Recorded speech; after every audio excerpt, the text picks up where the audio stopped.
Hi everybody, it's Mark again with ExoticCar PlayPlace, and today I have a little treat for you.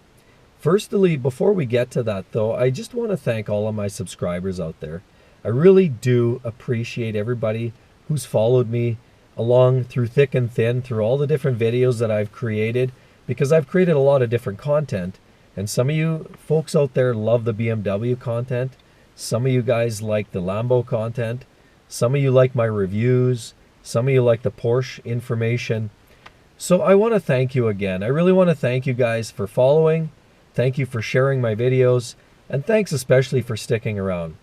But today I have a little treat for you. And today I'm going to talk about a little party trick that you can show your friends with the E60 M5.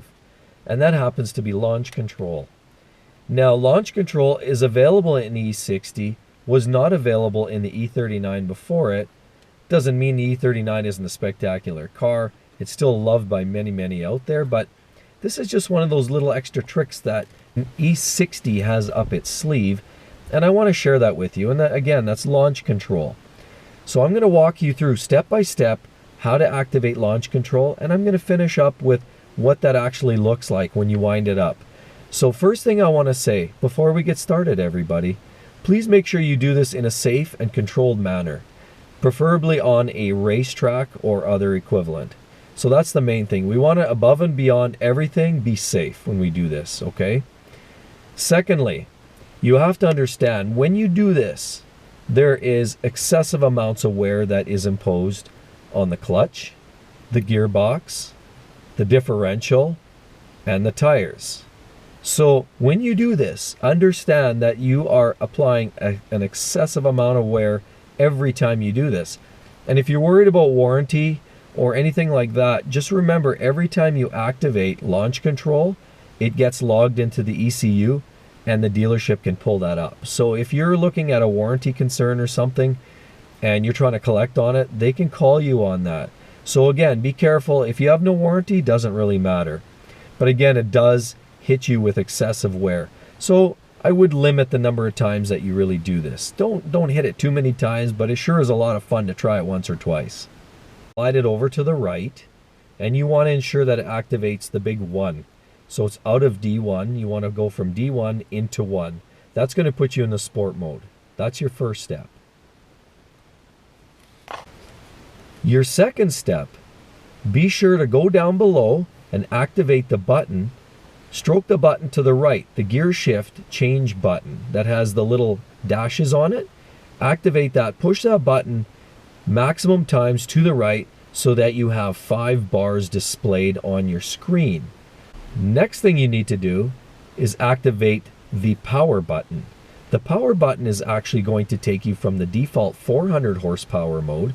It's going to take you up to the 500 horsepower. So that's what you need to do, and that's going to give you the full power mode.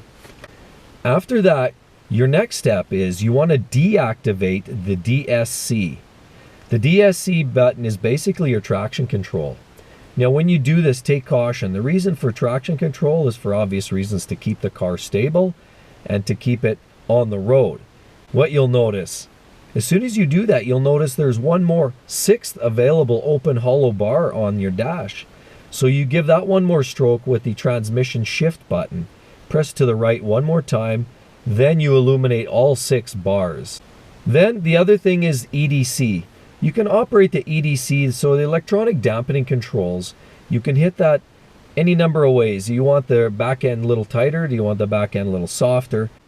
So next thing is you grab the gear lever itself.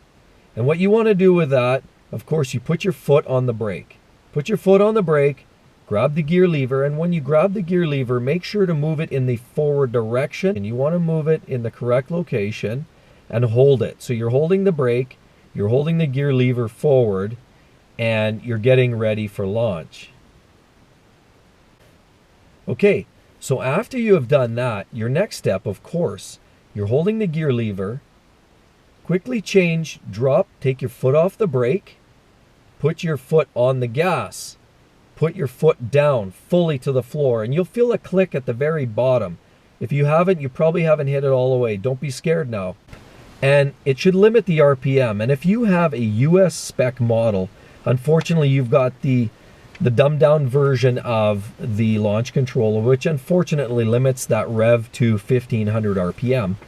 But if you have a rest of world spec car, that RPM should rev up to about 4000 or 4500 RPM and hold there. It'll sit there and hover and bounce at that rev.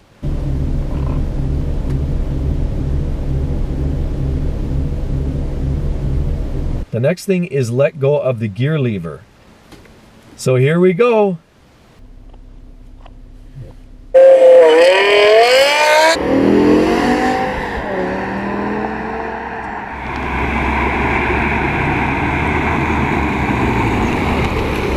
I hope you really enjoyed that ride. The biggest thing I wanted to show you was the trick involved in getting launch control activated. The E60 M5, after all, if you've watched some of my previous videos, you know that it's a technological marvel, but yet it's kind of the old school, and the V10 is just a beautiful thing. It rivals those from Lamborghini and beyond. It's still kind of the last of that dying breed, a normally aspirated, high revving, high output V10 engine that sounds like the gods have risen. So I just want you to, hopefully you got something from this video.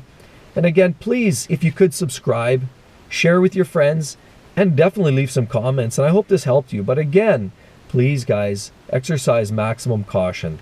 Safety is above all. Thanks again, and we'll talk to you real soon. Bye-bye.